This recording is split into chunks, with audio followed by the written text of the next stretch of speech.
이렇게 하여 성경의 이 부분을 다른 부분과 모순되는 모든 것에서 제거하고 야고보의 이 훌륭한 구절에서 특히 무엇을 배울 수 있는지 살펴보겠습니다.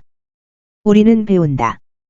행함이 없는 믿음은 유익하지도 않고 구원도 할 수 없다는 것입니다. 내 형제들아, 만일 사람이 믿음이 있다 하고 행함이 없으면 무슨 유익이 있으리요? 믿음이 그를 구원할 수 있습니까?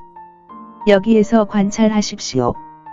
구원하지 않는 믿음은 실제로 우리에게 유익하지 않습니다. 진실로 선한 사람들의 좋은 평가를 얻기 위해 벌거벗은 직업이 때때로 유익한 것처럼 보일 수 있으며, 어떤 경우에는 세상에 좋은 것을 얻을 수도 있습니다. 그러나 누구든지 세상을 얻고 제 영혼을 잃으면 이것이 무슨 유익이 있겠습니까? 그것이 무슨 유익이 있습니까? 믿음이 그를 구원할 수 있습니까? 모든 것은 우리 영혼의 구원을 촉진하거나 방해하는 경향이 있으므로 우리에게 유익하거나 유익하지 않은 것으로 간주되어야 합니다. 그리고 무엇보다도 믿음이 구원에 이르지 못한다면 유익하지 못하고 결국 우리의 정죄와 멸망을 더 가중시키게 될 믿음으로 여기도록 조심해야 합니다. 사람이 믿음이 있다는 것과 믿음이 있다고 말하는 것은 다른 것입니다. 사도는 사람이 행함이 없는 믿음이 있으면 그럴 수 없느니라고 말하지 않습니다. 행함이 없는 의견이나 추측이나 동의는 믿음이 아님을 명백히 보여주기 위한 것입니다. 그러나 사람이 믿음이 있다고 하면 이런 식이다. 사람들은 그것을 다른 사람에게 자랑할 수 있고, 자기 자신이 참으로 부족한 그것을 자만할 수도 있다.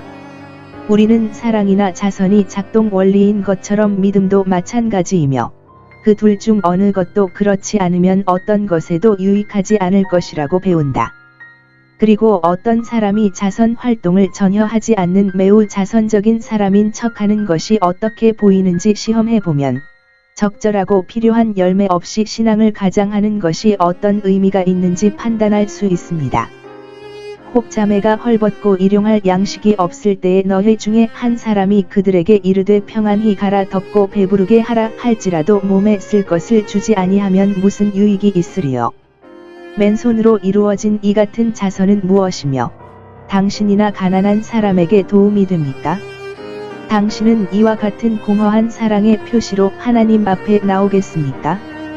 당신은 믿음의 고백이 경건과 순종의 행위 없이 하나님 앞에서 당신을 지탱해 줄 것이라고 생각하는 것처럼 자비의 행동 없이는 당신의 사랑과 자애가 시험을 견뎌낼 것이라고 가장할 수도 있습니다.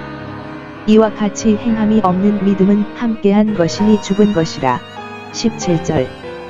우리는 믿음의 것만 보고 안식하여 이것이 우리를 구원할 줄로 생각하기 쉬우니 이는 값싸고 쉬운 종교니라. 우리는 기독교 신앙의 조항을 믿습니다라고 말하지만 이것이 우리를 천국으로 인도하기에 충분하다고 상상하는 것은 큰 착각입니다.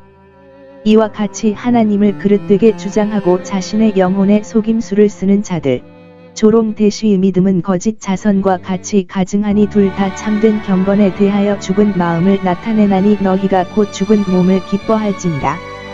우리는 행함이 없는 믿음과 행함으로 증거하는 믿음을 함께 살펴보고 이 비교가 우리 마음에 어떻게 작용하는지 시험해보고 스스로 자랑하는 믿음을 비교하도록 배웁니다. 참으로 어떤 사람이 말하기를 당신은 믿음이 있고 나는 행함이 있습니다. 행함이 없는 내 믿음을 내게 보이라. 내가 행함으로 내 믿음을 내게 보이리라. 18절. 참된 신자가 자랑하는 위선자에게 이렇게 간청한다고 가정해 봅시다. 자랑할 것이나 내 행위를 남겨두어 나를 대신하여 말하게 하라. 이제 할 수만 있으면 내가 행함이 없이 믿음을 고백하는 믿음이 있다는 증거를 보이라. 그리하면 내 행위가 어떻게 믿음에서 나오는지 곧 믿음이 있음에 대한 의심할 여지가 없는 증거를 보게 하리라. 이것이 바로 경전이 사람들에게 자신과 다른 사람을 판단하도록 가르치는 증거입니다. 그리고 이것이 그리스도께서 심판 날에 행하실 증거입니다. 죽은 자는 자기 행위에 따라 심판을 받았느니라. 그때에 증거할 수 없는 것을 자랑하거나 경건과 긍휼의 행위 외에 다른 것으로 자기의 믿음을 증거하려 하는 자들이 어찌 드러나리요. 우리는 단순한 추측과 지식의 믿음을 악마의 믿음으로 보도록 가르칩니다. 너는 잘한다. 마귀도 믿고 떠느니라. 여기서 사도가 언급하기로 선택한 믿음의 예는 모든 종교의 첫째 원리이다.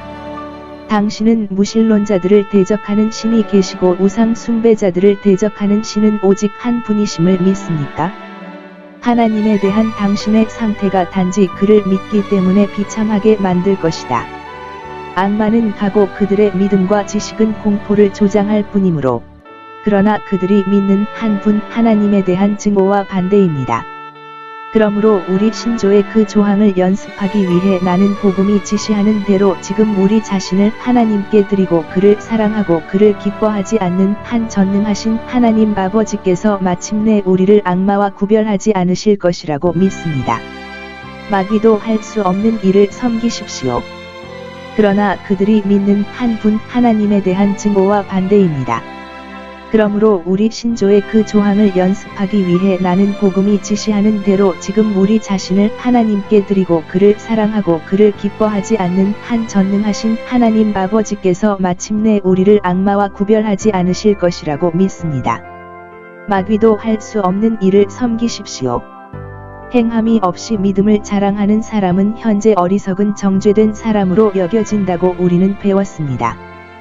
그러나 오 헛된 사람아, 행함이 없는 믿음이 죽은 줄을 내가 알겠느냐?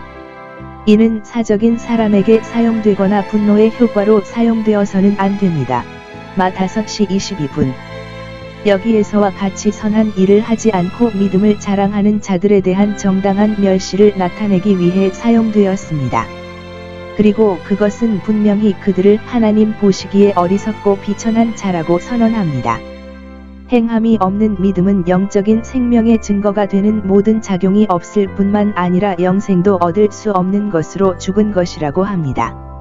우리는 아브라함과 라합이 두 가지 예에서 행함이 없이는 의롭게 되는 믿음이 있을 수 없다고 배웠습니다. 첫 번째 경우는 충실한 자의 조상 아브라함의 경우이며 유대인들이 특별히 존중한 칭의의 본보기입니다. 21절. 우리 조상 아브라함이 행함으로 의롭다 하심을 얻은 것이 아니냐 그의 아들 이삭을 제단에 드렸느냐? 반면에 바울은 로마서 4장에서 아브라함이 믿었고 그것이 그에게 의로 여겨졌다고 말했습니다.